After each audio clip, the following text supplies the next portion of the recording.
खैबर पख्तूनख्वा में अमन दुश्मनों के वार। बन्नू में दहशतगर्दों की फायरिंग से पुलिस एहलकार शहीद। शहीद एहलकार अरपी बन्नू दफ्तर में ड्यूटी सर अंजाम दे रहा था। लकी मरवत के थाना गंबेला पर 10 से 15 दहशतगर्दों का हमला। पुलिस की जवाबी कार्रवाई से हमलावर फरार। पेशावर में भी पुलिस चौकी मलजई पर दहशतगर्दों का दस्ती बम से हमला। खैबर पुलिस चौकी बाईपास रोड पर दहशतगर्दों की फायरिंग, 2 एहलकार जख्मी हो गए। जवाबी कार्रवाई में हमलावर जख्मी हालत में फरार। जमरूद FC चेक पोस्ट पर भी शिद्दत पसंदों ने हमला किया। FC बाड़ा राइफल्स की जवाबी फायरिंग के बाद हमलावर फरार हो गए। वफाकी वज़ीर दाखिला मोहसिन नकवी का थानों पर खारजी दहशतगर्दों के हमले नाकाम बनाने पर पुलिस को खिराज तहसीन।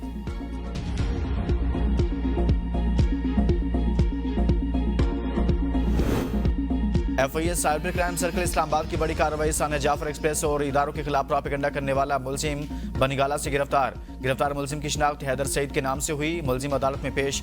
सेशन कोर्ट ने 3 रोजा जिस्मानी रिमांड पर FIA के हवाले कर दिया।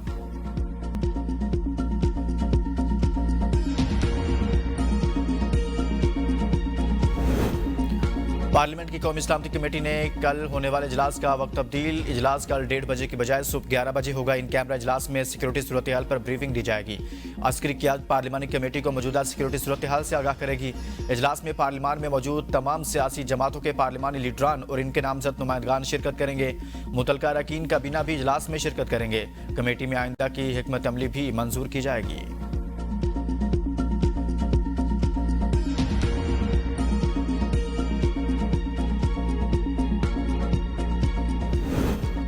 हुकूमत का मौजूदा हालात के हवाले से PTI को भी हर सतह पर ऑन बोर्ड लेने का फैसला। बानी PTI को किसी कॉन्फ्रेंस में ना बुलाने का भी फैसला।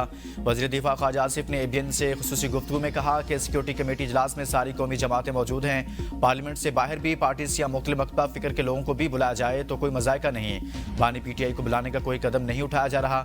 वज़ीर आला खैबर पख्तूनख्वा अगर अपना घर ही दुरुस्त कर लें, सूबे पर तवज्जो दें। इनको किसी और पर तनकीद करने की ज़रूरत नहीं है। पहले अपने आप पर तनकीद करें। एहतजाज की भी कोई हदूद होती है। दुश्मन की तरह हमलावर नहीं होना चाहिए। मौजूदा सूरत हाल से अगर कोई शख्स, ग्रुप या सियासी पार्टी फायदा उठाने की कोशिश करे तो फिर वो दहशतगर्दों के साथ खड़ी है।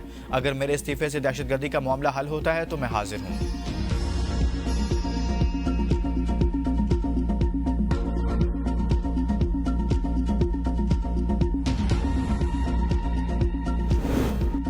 दहशतगर्दी सूबाई नहीं कौमी मसला है। जाली हुकूमत दहशतगर्दी के खिलाफ जंग में सियासी बयानबाजी से गुरेज करे। मुशीर इत्तलात खैबर पख्तूनख्वा बैरिस्टर सैफ का बयान। कहा वफाकी हुकूमत दहशतगर्दी के खिलाफ खामोश तमाशाई बनी हुई है। हुकूमत ने दहशतगर्दी के खिलाफ जंग में मदद की बजाय सूबे के फंड्स रोक रखे हैं। सूबे को मुआशी तौर पर कमजोर करना दर हकीकत दहशतगर्दी को फरोग देने के मुतरादिफ है। खैबर पख्तूनख्वा पुलिस दहशतगर्दों का बहादुरी से मुकाबला कर रही है।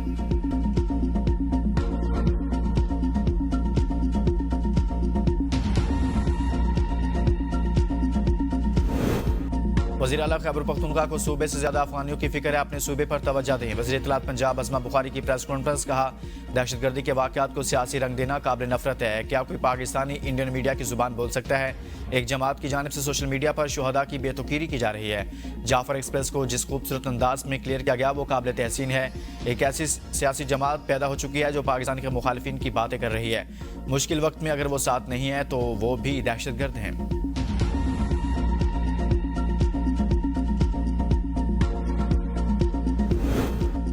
सुपरिटेंडेंट अडयाला जेल की बानी PTI से मुलाकातों के केसेस यकजा करने की दरखास्त मंजूर। इस्लामाबाद हाई कोर्ट ने केसेस यकजा करके लार्जर बेंच बनाने की हिदायत कर दी। नवीद मलिक एडवोकेट ने अपने दलाइल में कहा बानी PTI मुलाकातों के SOPs इंटर कोर्ट अपील में तय हो चुके।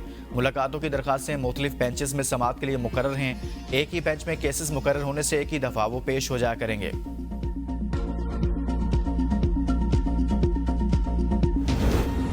PTI रहनुमाओं के खिलाफ जुडिशल कम्प्लेक्स हमला केसेस मुसलसल गैर हाजिरी पर मुराद सईद, हम्माद अजहर और फरूख हबीब इश्तिहारी करार। वासिक कयूम अब्बासी, राजा बशारत समेत मुतअद्दिद गैर हाजिर मुलजिमान के वारंट गिरफ्तारी जारी। इंसदादी दहशतगर्दी अदालत ने 10 से आप मुलजिमान की हाजिरी के बाद केस की समाअत 7 अप्रैल तक मुलतवी कर दी।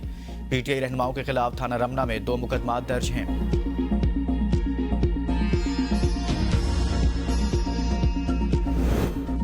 सुप्रीम कोर्ट में स्टोन क्रशिंग आज खुद नोटिस केस की समाअत। जस्टिस हाशिम काकड़ ने इस्तफसार किया स्टोन क्रशर्स के क़याम का कानून क्या है? Additional advocate general Khyber Pakhtunkhwa ने कहा, कानून था कि आबादियों के 1 किलोमीटर की हदूद में क्रशर्स कायम नहीं हो सकते। जस्टिस जमाल मंदोखेल ने रिमार्क्स दिए, हमने लोगों के रोजगार और माहौलियात को भी मद्देनजर रखना है। मेंबर कमीशन वकार जकरिया ने कहा, स्टोन क्रशर्स वाले इलाकों में हवा का रुख आबादी की तरफ हो जाए तो फासले का असूल बेमानी हो जाता है। जस्टिस जमाल ने कहा, यहाँ आइन पर अमल नहीं होता, आप रूल्स की बात कर रहे हैं। वकील खैबर पख्तूनख्वा, हुकूमत रूल्स मंजूरी के लिए 3 माह की मोहलत देने की सदा। जस्टिस हाशिम काकड़ ने कहा, क्या इतने वक्त के लिए लोग मरते रहेंगे? अदालत वक्त फराहम करते हुए समाअत 1 माह के लिए मुलतवी कर दी।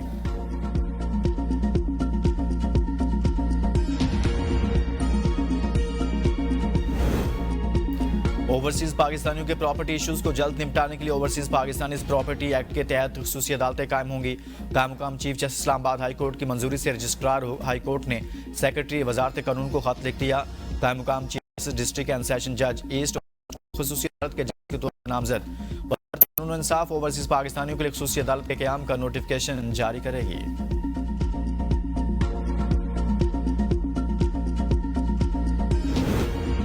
शादी के बगैर पैदा होने वाले बच्चों की कफालत बायोलॉजिकल वालिद की जिम्मेदारी है। लाहौर हाई कोर्ट ने नया कानूनी नुक्ता तय कर दिया। अदालत ने 5 साल बच्ची के खर्चे के दावे से मुतल्लिक केस दोबारा ट्रायल कोर्ट को भिजवाते हुए शवाहिद की रोशनी में दोबारा फैसला करने की हिदायत कर दी। अदालत ने करार दिया कि बायोलॉजिकल बच्चे की वल्दियत साबित करना खातून की जिम्मेदारी है। इस्लाम में बच्चे की हैसियत जानने के लिए मुतअद्दिद तरीक़ाकार मौजूद हैं। बच्चे के खर्चे से मुतल्लिक दावे का फैसला करने से पहले ज़रूरी है कि बच्चे की कानूनी बायोलॉजिकल हैसियत देखी जाए। अगर बच्चे की वल्दियत का मामला ही शक्कू को शुबहात का शिकार है तो अदालत को खर्चे का फैसला करने से पहले ये मामला तय करना चाहिए।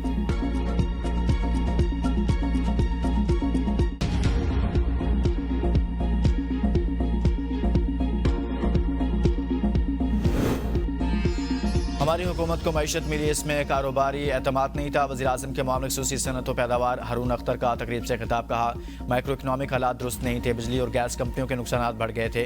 हुकूमत ने सनती शोबे को ट्रैक पर लाना है। वज़ीर-ए-आज़म बिजनेस कम्युनिटी को पावर टैरिफ में रिलीफ का ऐलान करेंगे। IMF प्रोग्राम के बाद मुआशी शरह नमू में इजाफा हुआ। शरह सूद और महंगाई में कमी हुई। GDP ग्रोथ 5% से बढ़ाने का हदफ है। चीनी की एक्सपोर्ट्स को ब्रेक लगते ही अफगानिस्तान के लिए पाकिस्तानी बरामदात में भी कमी। अफगानिस्तान के लिए माहाना और सालाना बुनियादों पर पाकिस्तानी बरामदात गिर गई। गुज़िश्ता माह अफगानिस्तान के लिए रवा माली साल की सबसे कम बरामदात रही।